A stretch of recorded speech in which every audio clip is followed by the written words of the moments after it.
Okay, I think you guys will like this. I have here the Super Sentai version of the Shogun Megazord, Muteki Shogun, otherwise known as Invincible Shogun.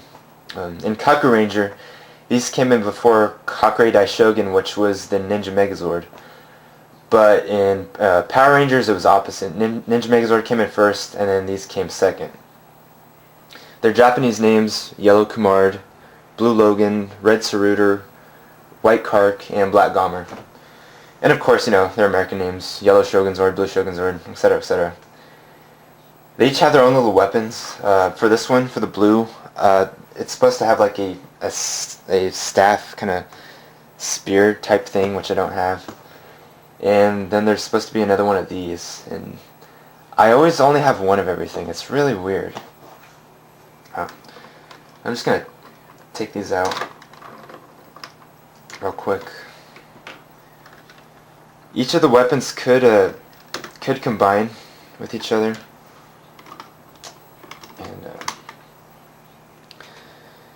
you know what, I'm probably going to cover that later because I want to get to them, so I'll do that later. Now everyone kind of already knows this, so I'm just going to beat a dead horse by saying it. For the White Shogun Zord, the American one is pink. I almost said red. But because of that, some people have repainted it because it's not accurate to the show.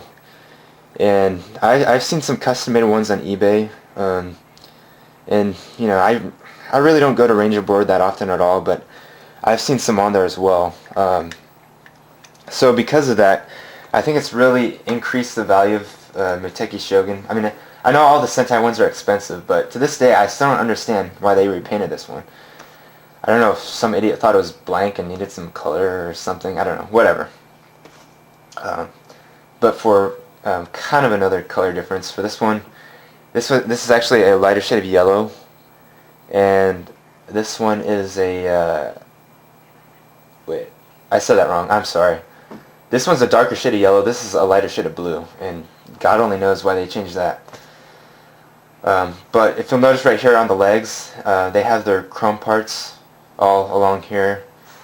The other one just had a dull plastic. See, so just by themselves, they got their arms. It's just for these ones, their arms actually do move quite a bit. But if you go down here to the legs, I mean they really it's like you can hardly call those legs. So it's a little limited in that department. But for the Red Shogun Zord or Red Saruder, it's the only one of its kind out of all these. It's the robot's main body, and personally, I think it looks a lot cooler than the Ninja Ape Zord. I don't know if I said that indirectly in the last video, but I think the ape was the goofiest looking Ninja Zord. But this one looks a lot better. So let me get to combining them. Right here on the back, this is where you store the head or helmet, which let's put that off to the side. Put the arms in his back, close that up, move this thing up, and these things come out like that. This is going to be an arm, a left arm actually, and right arm.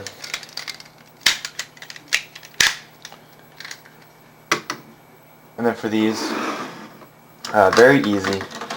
You just fold the arms in their back, close it up, and then move their legs up like that, and then that's going to be a leg. Same thing for this one.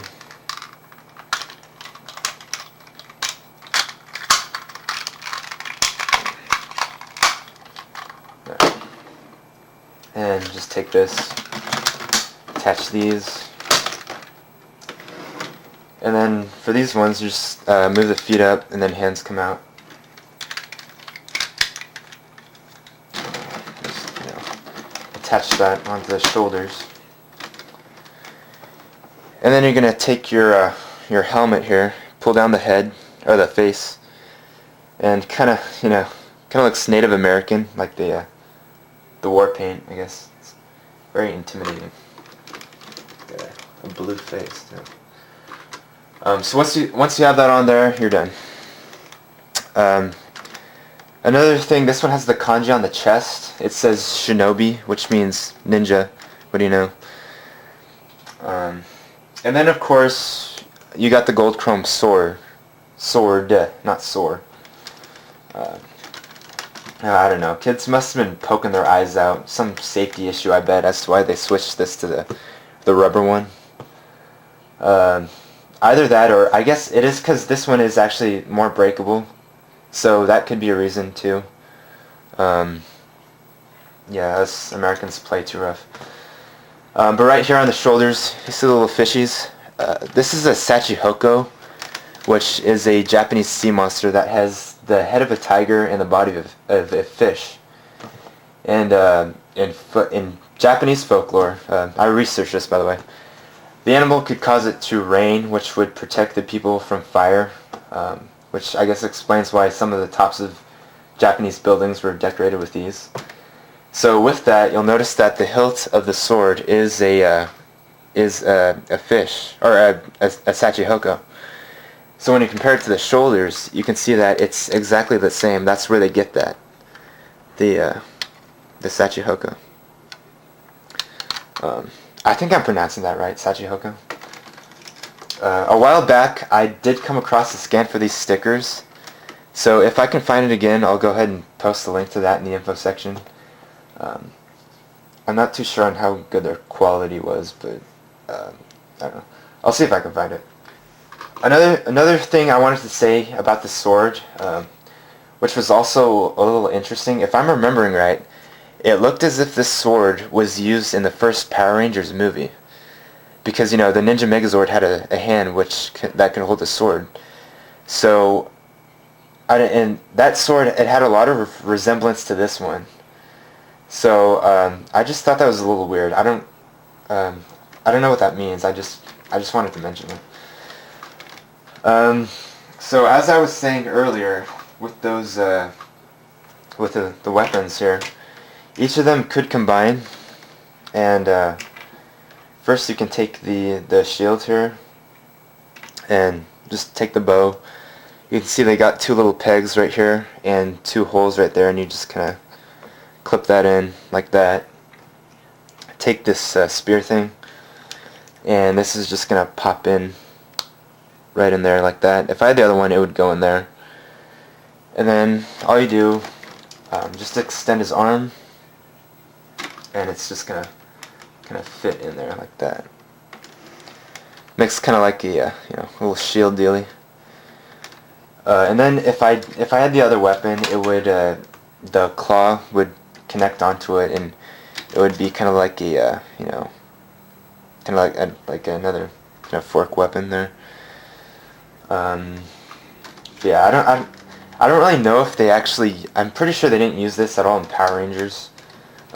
I don't know about Kakuranger. I haven't really seen all the episodes, so I can't really comment on that. But you know, the figure itself, you got full movement in the arms here. Legs, yeah, it's not much, but it looks really nice. I really like it a lot, and so it really doesn't matter. So I think it looks really good. And as you can see, it oozes with Japanese, which probably explains the big difference between this and the US release. But that just about does it for the deluxe Muteki Shogun. I have another video coming up soon, so keep an eye out for that.